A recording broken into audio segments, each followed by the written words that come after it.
Ini hoax ya, di IG Raffi nggak ada, barusan gue cek katanya kan. Dan di sini terlihat ya unggahannya.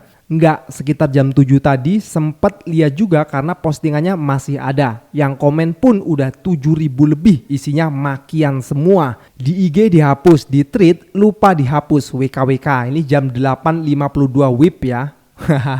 Jadi bener-bener pilkada besok ini akan menentukan konstelasi Pilpres 2029. Gue sih ya deg-degan juga nih besok. Tapi gue yakin yang paling deg-degan besok nih ya adalah orang-orang yang punya kepentingan untuk nyapres di 2029. Dimungkinkan dengan cara yang beradab pemilu besok itu tanpa ada intervensi itu. Dan kita mulai lihat bagaimana gerakan Mulyono itu membatalkan ide tentang demokrasi. Assalamualaikum warahmatullahi wabarakatuh. Kembali lagi di channel Prayoga Muhammad. Ya teman-teman semua, ini lagi rame banget nih ya. Tentunya di akun X ya, di mana Raffi Ahmad mengunggah surat dukungan untuk Ridwan Kamil gitu ya di waktu masa tenang. Dan ini pun akhirnya menjadi ramenya komentar daripada netizen, hingga akhirnya unggahan tersebut dihapus. Sampai juga Bang Panji ya kan di akun X berkomentar bahwasanya itu hoax. Tapi komentar para netizen di bawahnya itu mengatakan bahwasanya ada nih jam sekian gitu, tapi sudah dihapus dan lain sebagainya. Nanti kita akan bahas ya teman-teman semua.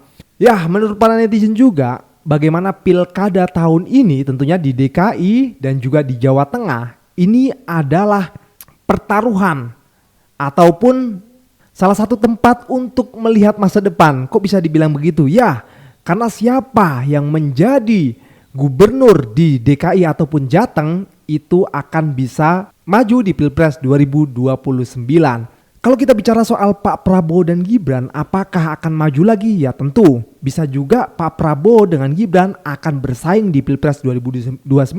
Oke teman-teman semua, ini banyak nih komentar dari netizen. Kita bacakan dulu beritanya. Raffi Ahmad sempat unggah surat ajakan Prabowo pilih Ridho di IG pada masa tenang, namun kini dihapus. Nih ya beritanya ya. Unggahan itu sebelumnya banyak mendapat respon dari netizen, mengingat surat ajak memilih yang bertanda tangan Prabowo Subianto itu diunggah pada masa tenang Pilkada serentak 2024. Padahal kita tahu ya, selama masa tenang dilarang keras melakukan aktivitas kampanye dalam bentuk apapun, kata Beni Sabdo dikonfirmasi Selasa 26 bulan 11. Nah, coba kita masuk di akun X. Di sini Bang Panji meretweet ya postingan dari Jejak Digital. Ini hoax ya, di IG Raffi nggak ada, barusan gue cek katanya kan. Dan di sini terlihat ya unggahannya. Coba kita lihat langsung ke komentarnya dari Dewi Maisa. Enggak, sekitar jam 7 tadi sempet lihat juga karena postingannya masih ada. Yang komen pun udah 7.000 lebih, isinya makian semua. Dan begitu direfresh lagi beberapa menit kemudian langsung hilang.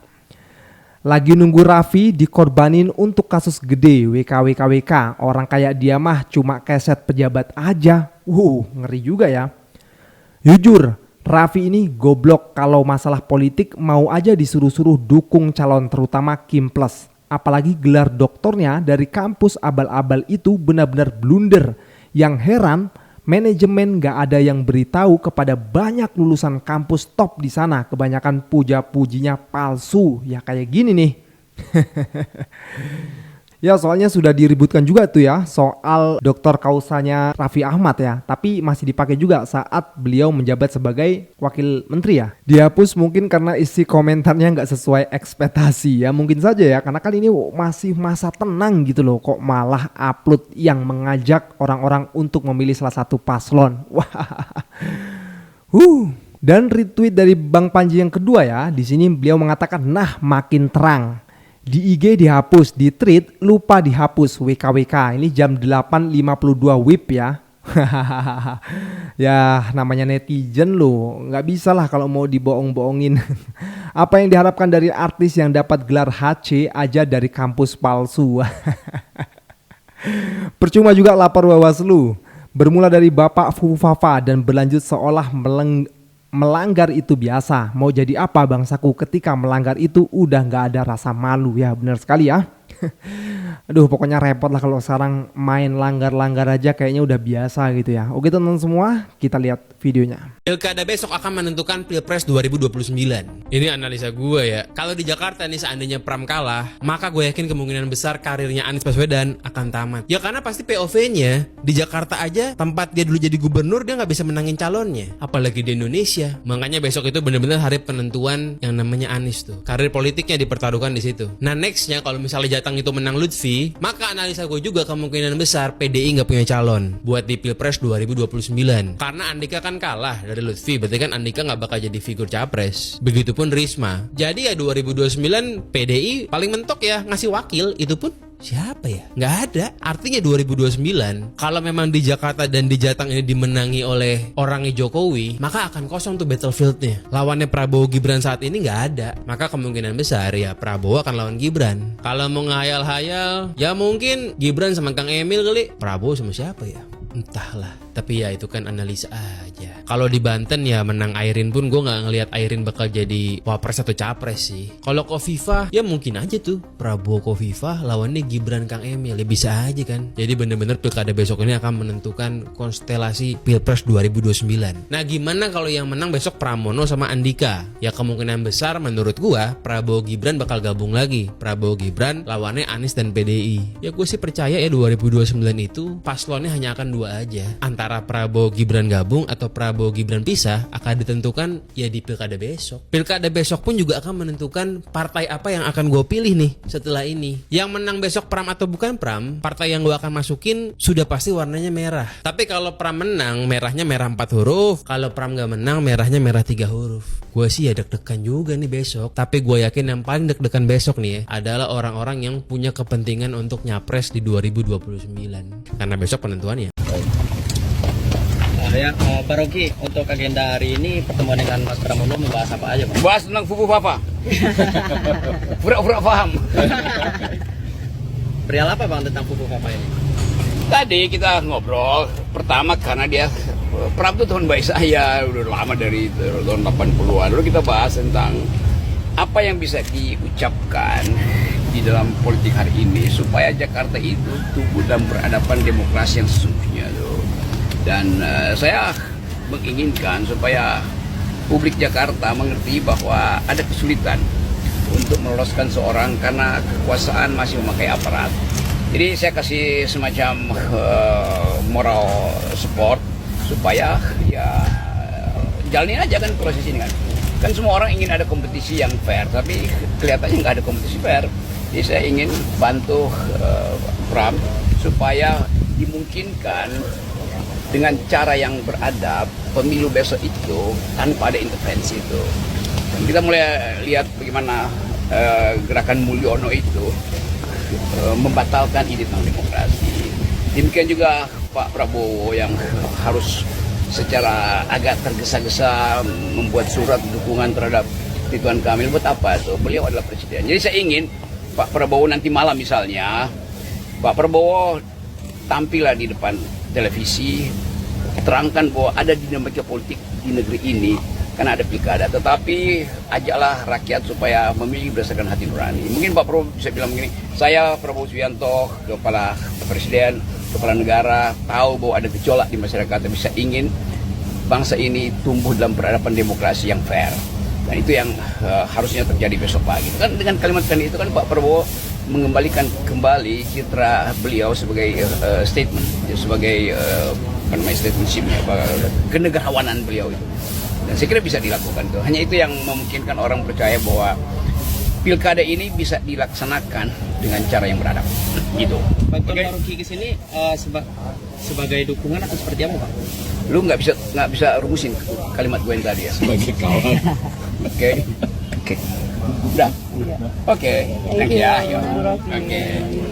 Golput di Indonesia itu kayak ada dan tiada. Ada karena lu bisa lakukan dan boleh lu lakukan sebagai bentuk protes terhadap pemilu dan demokrasi. Dan tiada itu karena orang belum menaruh perhatian yang serius gitu terhadap golput ini. Dan impactnya belum sepowerful itu. Contoh pas Pilpres kemarin, tahu nggak angka golput kita berapa? 40 juta. Dari 200 jutaan DPT yang terdaftar, yang sah itu cuma 160-an. Tapi orang-orang tuh nggak ngelihat ini sebagai masalah, sebagai bentuk protes. Padahal gitu, golput itu tetap aspirasi, tetap suara rakyat yang menurut gua harus dihargai. Kalau ia dilibatkan dalam perhitungan, suara Prabowo itu dibagi 200 juta, termasuk yang golput, itu persentasenya 47-48%. Tapi itu sekarang kan nggak dilihat gitu, 90 jutaan suara Prabowo dibagi suara sah aja 160-an dapat 58%. Jadi kalau misalnya kita lihat dari helikopter view udah melibatkan golput, ya sebenarnya nggak nembus 50%. Jadi nggak semayoritas itu. Impact-nya apa ya? Prabowo tetap jadi presiden. Tapi kemungkinan ya bakal ngaruh ke indeks demokrasi kita. Tapi berapa banyak orang sih yang perhatian sama indeks demokrasi kita saat ini? Sebenarnya ada harapan bahwa suara golput ini bakal diperhatikan dengan serius, yaitu adanya opsi kotak kosong di surat suara. Cuman ya ditolak sama MK. Apakah parpol bakal peduli? Enggak juga. Benar-benar ada dan tiada. Kita mulai dari yang paling sederhana aja deh. Oke, Retno Marsudi sama Dito Aryo Tejo, bagusan mana? Tapi yang lanjut siapa? Basuki Hadi Mulyono sama Budi Ari, bagusan siapa? Tapi yang lanjut siapa? Kok bisa? Argumen lo, ya menteri-menteri yang kinerjanya bagus kita ajak lagi. Lu kira rakyat lu tolol apa? Hah? Kan kita bisa ngelihat menteri yang bagus siapa, yang bermasalah siapa. Bisa ngelihat kita. Ini kita belum ngomongin Teddy yang tiba-tiba dilantik tanpa mundur dari ABRI, itu jelas melanggar. Kita belum ngomongin gelarnya Raffi Ahmad yang nggak diakui di sini. Kemendikbud bilang sendiri di TV itu nggak diakui. Tapi waktu pelantikan dibacain tuh Dr. Honoris Causa. Gua tuh ingin berbahagia, ingin optimis dengan presiden gua yang baru gitu, dengan kabinet yang baru. Tapi kalau awalnya aja udah nabrak-nabrak begini, argumennya tolol, nabrak-nabrak aturan sana sini, gimana gua mau optimis? Nggak bisa anjir. Raffi Ahmad tidak hanya ditopang oleh para anak-anaknya Presiden Joko Widodo, tapi juga ditopang oleh sejumlah bos nikel besar Indonesia, bahkan petinggi-petinggi besar dan juga partai-partai besar Indonesia. Hari ini tidak hanya mendapatkan gelar sebagai Dr. Honoris Causa, tetapi juga mendapatkan jabatan oleh Presiden Prabowo Subianto sebagai seorang utusan khusus Presiden. Tentu saja seorang Raffi Ahmad ini merupakan seorang pria yang cukup sangat sukses sekali, dan mari kita bahas soal bagaimana hasil investigasi tentang keterkaitan antara bisnis dan juga politik seorang Raffi Ahmad yang kemudian dirilis oleh Project Multatuli. Sebagai influencer yang aktif untuk mempromosikan kebijakan-kebijakan pemerintah, ya kita bilangnya endorse lah, tentang kesuksesan pemerintah mulai dari Presiden Joko Widodo sampai bahkan ikut mensukseskan berbagai macam calon-calon yang berkompetisi dalam pemilihan umum, bahkan hari ini di dalam pilkada tahun 2024. Sedikit perjalanan singkat yang mungkin bisa diingat dalam bayangan teman-teman.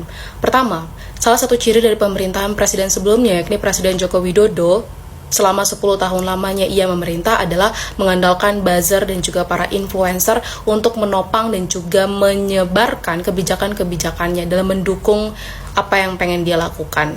Raffi Ahmad dan juga istrinya terlibat cukup sangat penting banget dalam mendukung dan juga mengendorse selama 10 tahun pemerintahan Presiden Joko Widodo. Dan waktu 2020 sampai dengan 2024, hasil investigasi dari Project Multatuli menemukan bahwasannya dalam dedikasinya tersebut, Raffi Ahmad itu berhasil memiliki 35 perusahaan. Dan pada tahun 2024, terutama di pemilu 2024, ia juga menjadi salah satu influencer yang berperan sangat penting banget dari suksesnya terpilihnya Bapak Prabowo Subianto dan juga Gibran Rakabuming Raka, yang hari ini ia terpilih dan dipilih, diangkat oleh Prabowo sebagai utusan khusus presiden. Saja ia juga terlibat dalam kesuksesan pejabat-pejabat tinggi lainnya seperti ini. Yang perlu kita highlight di sini, yang perlu teman-teman tahu di sini, bahwa bisnis-bisnis dan juga usaha-usaha yang dilakukan oleh seorang Raffi Ahmad itu banyak sekali terafiliasi dan juga bekerja sama dengan para pejabat-pejabat tinggi, termasuk 2 anak Presiden Joko Widodo, yaitu Kaesang dan juga Gibran Rakabuming Raka, terhadap PT Rans Entertainment dan juga anak PT-nya. Kira-kira alur kepemilikan yang bisa teman-teman lihat itu seperti ini. Terlihat dengan jelas banget bagaimana keterkaitan hubungan yang sangat-sangat erat banget antara bisnis dan juga politik yang hari ini ada di negara kita. Fenomena yang cukup sangat luar biasa yang perlu teman-teman perhatiin. Di balik banyaknya fenomena dan juga peristiwa bagi-bagi kue jabatan, tapi ternyata terdapat juga keterkaitan antara permainan bisnis dan juga politik, termasuk juga untuk mendapatkan jabatan. Tapi walaupun kayak gitu, tentu saja kita berharap bahwasanya pemerintahan saat ini harusnya sih bisa bersih dari praktik-praktik oligarki dan juga dinasti. Apakah akan lebih pro terhadap kesejahteraan rakyat atau justru pro terhadap kepentingan? Gimana kita mau optimis ya kalau di awal saja sudah seperti ini gitu loh. Tapi ya mau nggak mau kita harus tetap optimis. Kalau kita udah pesimis ya gimana gitu kan. Kita nggak tahu sih nanti ke depan akan ada keajaiban apa gitu ya. Yang pasti ya harus optimis. Kita lanjut lagi nih. Jauh-jauh hari gue bilangin kenapa PDIP masih berani sama Jokowi, kenapa Jokowi gak berani sepenuhnya sama PDIP seperti Pak Jokowi mengikat seluruh partai yang ada. Dulu udah gue bilangin karena mereka sama-sama tahu Jokowi tahu keburukan PDIP, PDIP tahu keburukan Jokowi. Mereka saling ngonci. Dan lu tahu setelah video Hasto di sebuah podcast mengungkap kebobrokan Pak Jokowi yang terlibat kasus judul, ternyata rekomendasi dari Tommy Tomang. Kalau lu lihat video Ferry Irwandi yang menantang dukun santet itu udah menjelaskan ada salah satu orang yang membuat deal-dealan secara legal dan tidak legal terhadap bandar-bandar judi online, dan orang itu terlibat di Komdigi. Tony Tomang ini kalau lu mau cari tahu dia adalah ketua pemenangan sosial media dari Pramdul. Coba lu bayangin, cari tahu video tentang Ferry Irwandi itu yang mengungkap judi online. Ada oknum yang secara langsung atau tidak langsung, secara sah atau tidak sah, membuat transaksi terhadap bandar-bandar judi online, membuat koneksi gitu. Yang ternyata itu adalah keponakannya Ibu Megawati. Logikanya gini. Masalah kita itu judi online, pinjol, di mana orang pinjol untuk main judi online. Tapi lu sekarang teriak-teriak ingin memenangkan orang yang keponakannya itu membangun relasi dengan bandar judi online. Lu ingin memenangkan orang yang berkampanye dari hasil pencucian uang judi online atau mafia judi online. Lu ingin memenangkan orang yang di dalamnya banyak influencer dan politisi yang mempromosikan judi online. Otak lu di mana? Otak lu di mana? Lu teriak-teriak masalah masyarakat Indonesia itu pinjol dan judol, tapi lu bersikeras memenangkan itu semua. Otak dipakai. Nih gua kasih tahu kenapa otak diciptakan di atas, sisinya di atas mulut, karena agar lu berpikir dulu baru bacot itu. Kecuali mulut lu ditaruhnya di jidat, otak lu ditaruhnya di mulut, baru tuh lu ngomong dulu baru mikir. Enggak kan, ini Tuhan ciptain otak di atas mulut. Biar apa? Biar kita mikir dulu nih sebelum berucap, ya kan? Menangkan ini, menangkan ini. Tapi lu gak bisa ngelihat historikalnya, lu gak bisa ngelihat bobrok-bobroknya. Lu cuma melihat satu sisi yang dimana itu menguntungkan buat lu.